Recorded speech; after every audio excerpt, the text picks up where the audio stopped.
welcome to your webinar on everything regarding your registration and enrollment. So today is our first in a two-part series where we are going to be going over everything related to your online registration today. So before we get started, just a few quick housekeeping items. If you haven't joined us for a webinar recently, we are now in a new platform, so there's no need to panic. All you need to do is literally just sit back and watch. Also, you can use the chat over on the right-hand side. Laura and Rebecca are in the background to answer any questions as they come in. The link to watch each webinar, they are user specific. So if you have others later on that you would like to watch it, just redirect them to the original registration page. And also, if you are watching this on demand, just note that there is no actual pause button. But if you need to leave and go out and do something, if you come back in and click on that same join link again, it will pick up automatically where you left off. So what are we doing today? So today we are going to be going over everything regarding registration and enrollment, so what the difference is. We will go over all of your general settings in your database for your registration page, and then we are going to go into your online registration settings, and then at the end I've got a quick little checklist for you. So registration versus enrollment. So registration is your online registration form. Enrollment would be if a parent is typically enrolling their child using the parent portal. So registration, families register versus students enroll into a class. So registration is when a family is added to your Jackrabbit database. Enrollment is when a student is added to a class. So there are a couple of different ways that families can register in your database, either using the online registration form, which is what we are going to be focusing on today, but as well, if you click to add a new family, you can fill out that quick registration directly from the database, or if they are registering using your online event registration. And same thing with students. Typically, it is when families are enrolling them via the parent portal, which is what we will be focusing on for the next webinar on Thursday. Or you can actually also enroll a student into a class directly from your database. So it'll be just a moment and I am going to hop into my database so we can get started. So when it comes to setting up your online registration form, there are a couple of different areas that we need to go into inside of Jackrabbit to get that set up. So the very first place we are going to go to is up here under our gear, under settings, and we're going to come over here to your general settings. So right here at the very top, you can see your registration form, default. So you can default your city, your state, your zip code, your area code for the phone numbers. As well, here you can decide if you want to allow portal access for a second contact. So the main contact will automatically have portal access, but let's just say if you want mom and dad or grandma to also have access, you would control that here. And then next you have your tax settings.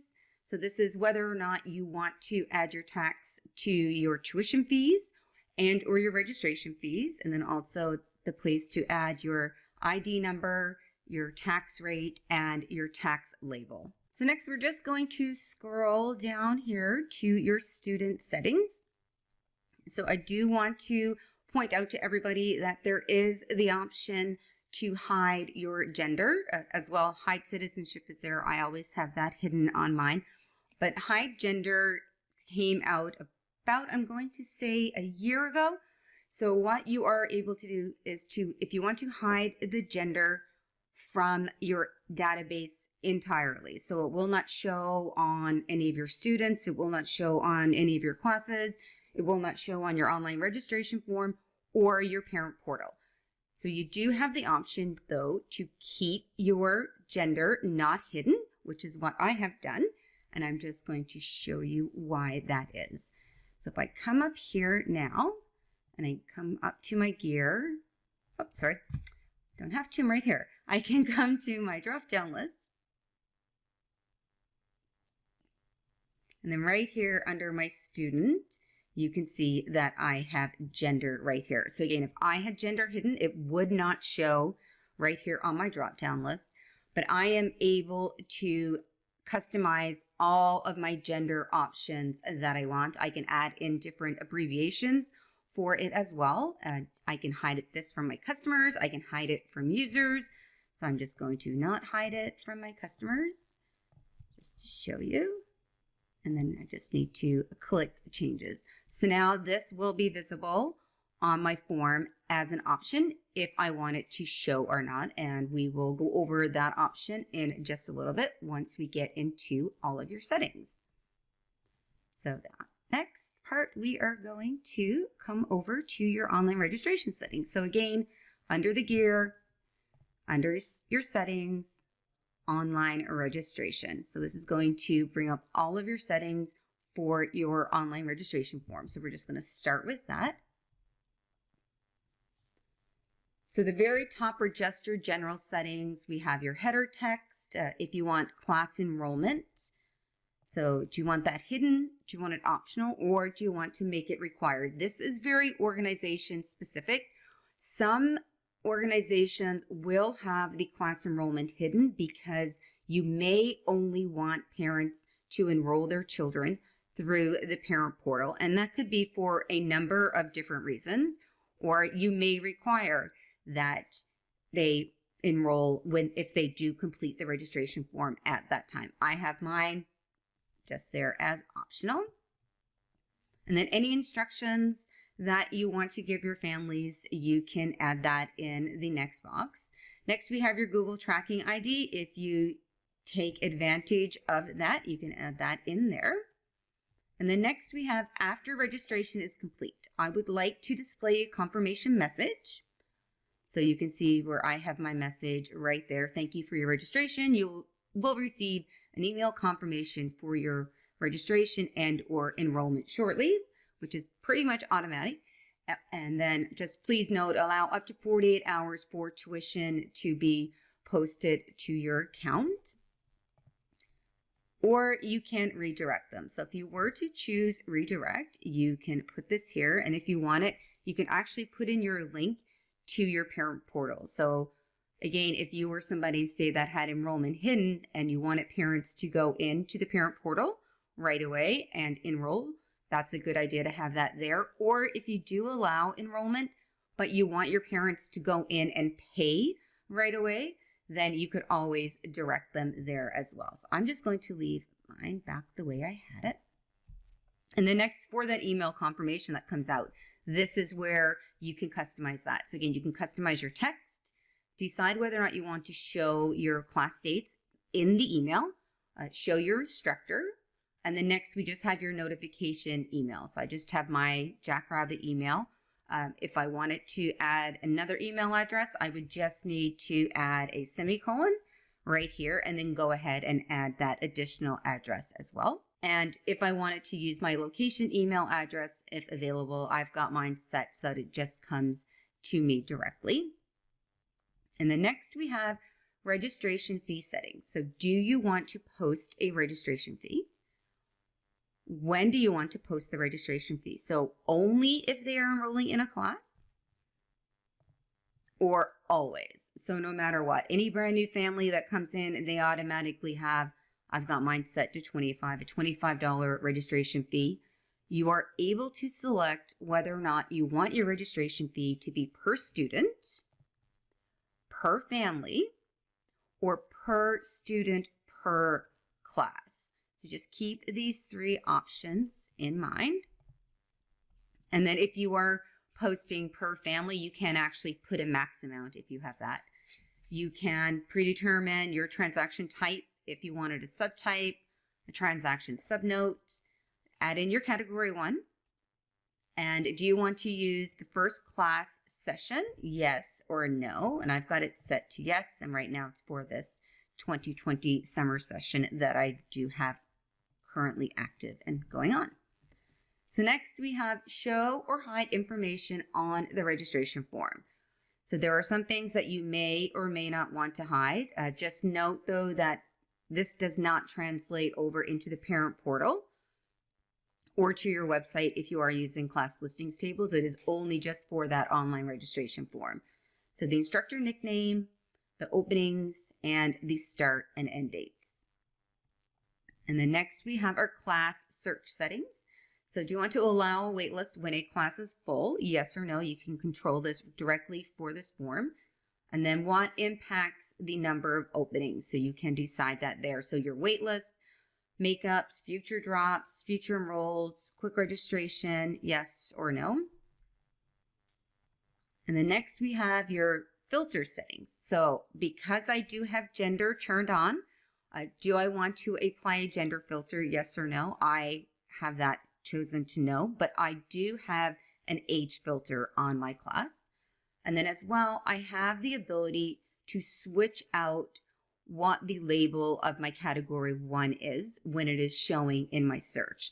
So for example, I know what a category 1 is. All of you know what your category 1 is. If you're a parent, looking to register somebody for the very first time, you do not know what a category 1 is. Depending on how you have your category set up, you can customize that label. So for me, I have like jazz, ballet, cheer, swim. So I've got my category 1 label as program. And then I picked my category 2 label to be my level. So that's how it's going to show. And then my category 3 label says whether or not it is a recreation class or a team class. So you could say recreation or competitive if you want it. And then next we have your class listings tables on your website. So do you want to show a register link? Yes or no. And do you want to show full classes?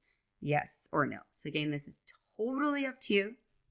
And then next we have your quick registration settings. So like I just mentioned, you are able to go in and add a family directly from Jackrabbit. So do you still want to require that email? Highly recommend that to still be required so that you have that information. And then do you want the email confirmation box? And do you still want a copy sent to you? So when a family registers through the online form, you get that notification, but you may not necessarily want to get an email after you yourself register. I have mine set to yes, only because there could be multiple people at my location, and whoever gets the email notifications for online registration, I want them to still get that email notification because somebody else in my office may have been the person that decided to enroll that person into your database. So next we are going to come back up. So these are basically just all of your general settings, but now we're going to see how you can really customize your online registration form for you specifically. So first we're just going to come here to your field option labels. So from right here at the very top, you are always able to preview your form. And then referral information. So do you want this hidden? And everything has the same 3 options. Do you want it hidden, optional, or required?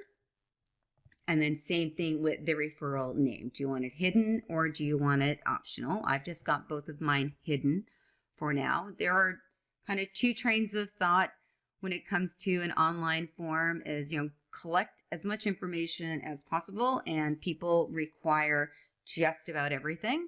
And other people want to get families in. So having less information required at the time of the online registration form to get them in to make it a little bit shorter and a little bit quicker for them.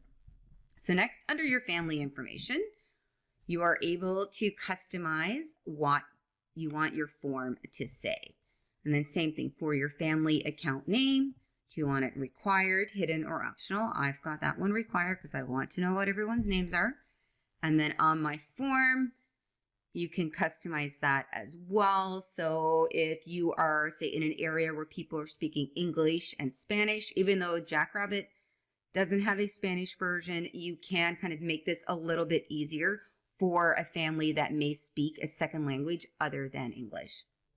And then we just got all of your basic family settings down here. So your address, your city, your state, you can customize that one. Your zip code, if you're in Canada, you would say postal code. So you might want to change that out. And then your home or primary phone number. I've got mine set as required. And then emergency info, you can hide that or not hide it, and then customize it as much as you need. Your health insurance, e-payment schedule, I do have that hidden, and membership type. So if you are adding this as required on your online registration form, just keep in mind this family has not been exposed to you or Jackrabbit, so they might not necessarily understand what the e-payment schedule or the membership type is. So you would want to put that in your information on your general settings, just so that they're not totally wondering what it is that they should be looking for. The next we have your family user defined fields. So these are set up through your Jackrabbit database, but you can decide whether or not you want them to be optional, hidden, or required for all of them. And these do show on your families page. And then next we have your information for your contact one. So right here, what type of contact they are. So, parent, grandparent, etc. And then for all of the other information, it's all still the same, optional, hidden, or required. And then your contact two. And then when it comes to your student information, what information do you have? So right here you can see on mine, it says hidden because I do have the option to show it.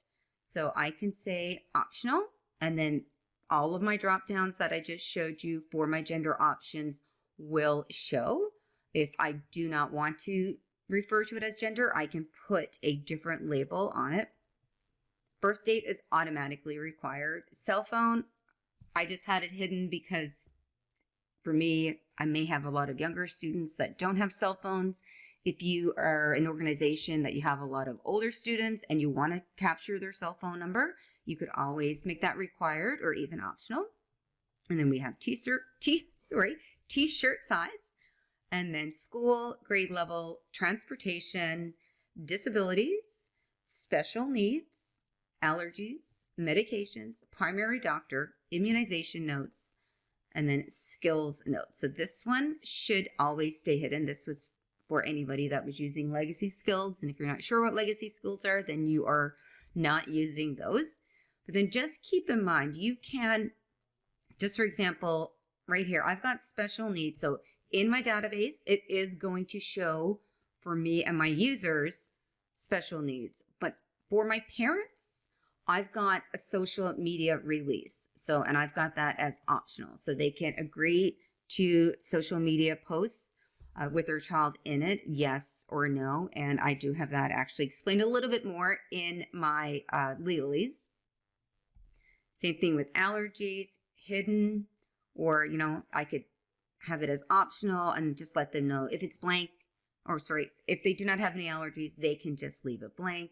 Same thing with medications if I was showing that.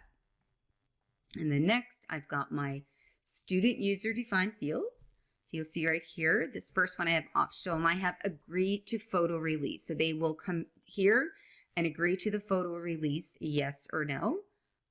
And then is student in recital, yes or no. And then the next one, skill level, I do have this one hidden. And let's go ahead and we are going to hide this one. Should student wear a mask? We don't want to see that one anymore. And then when you come in here and make any changes at all, do not forget to come right back up here to the very top and click on your Save Changes. And then next, and we're going to just quickly have a quick look at your agreement text. So this is where you are going to put in all of your policies. Right here, just like a COVID one. Wash your hands. So you can enter whatever you want here. Release a liability, payment policy. So right here, I've got a photo release for all of my students. And I'm just going to click Save Changes. Close. So when it does come to your legalese, we at Jackrabbit, we can't really give you, a set of legalese to use. The Facebook users group is a really great resource if you're kind of stuck on what to ask, if not, I would say reach out to your legal counsel and have them work with you to decide what it is that you want to have in your legalese. I can tell you, and if you watch virtual release notes with Amber and I, you may already know this, but there are changes coming to the legalese where you will be able to have more than one set. We will be able to assign different groups of policies to certain classes, certain sessions.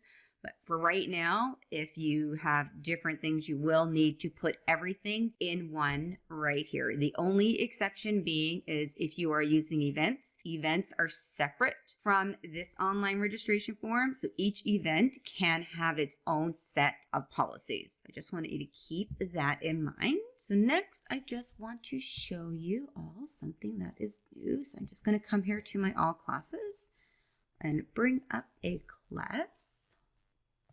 So I'll just bring up this first one here. So on this class advanced here, you will see right here under the start time, this box has a registration fee. When this enhancement came out, I'm going to say about a month ago, maybe 6 to 8 weeks ago. When this came out, it was defaulted that every class automatically did have this box checked, only because that is how it did previously work. But what happens is that sometimes you may have a class that you want parents to be able to enroll in online, but you do not want a registration fee to post. So a good example would be is if you had, say, a summer session and you didn't want those summer classes to have a registration fee to post. You can actually come to your classes, edit all classes, okay, classes, edit all classes, and then you can actually just check a session to say whether or not you wanted it to have a registration fee. So I'm just going to bring up my summer 2021 and then has a registration fee. So I've already gone in and changed those, but if I wanted them to all have the registration fee to post, I would just do that and save changes. But for right now, I am going to put this back to no. So now none of my summer classes will get that registration fee that I just set up on my online registration form. Okay, so next, everybody, you should see a nifty little checklist pop up for you. This is a checklist. You can click on this. You can download it if you want to come back and just go back through and revisit all of your settings without probably having to remember everything that I just said. So this gives you a complete list top to bottom for all of your online registration settings. And that's it, everybody, for everything with regards to your online registration form. So like I just said, if you need to, you can always download that.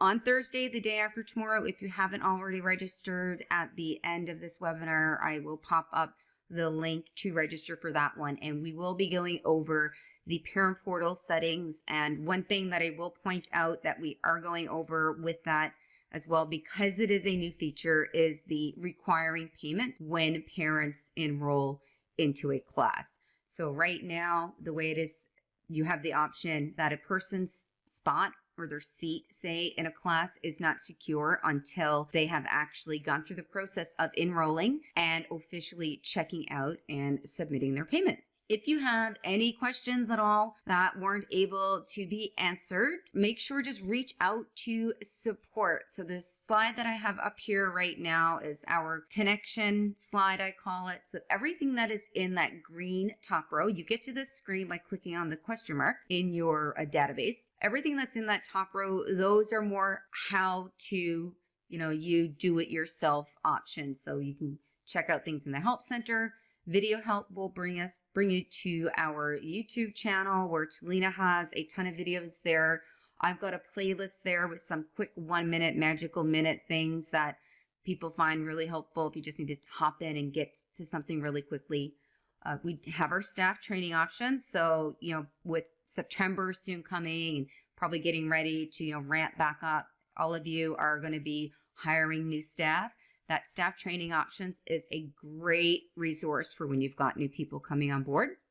And then also if you want to check out getting set up with your e-payments. So you're not able to process e-payments within Jackrabbit unless you're set up with e-payments through one of our e-payment providers. And then in the bottom row, that's how you can get to support. So you're able to submit a ticket, have a live chat, and request a call. And I know sometimes people are like, oh, I don't know what one to do, and oh, chat is closed, should I send it in? So the way I think of it is, if you think that support is going to have to, like, if it's a problem and you're like, I know this is not working right, like, think of it like a case and they've got to investigate it, submit a ticket, put in as much information as you can. If you've got screenshots, put those in, family names, dates, transaction amounts, as much information as you can. If you're stuck and you simply just can't find something, chat is open. Perfect reason to use the live chat feature. Of course, if you're stuck looking for something and chat is closed, still submit a ticket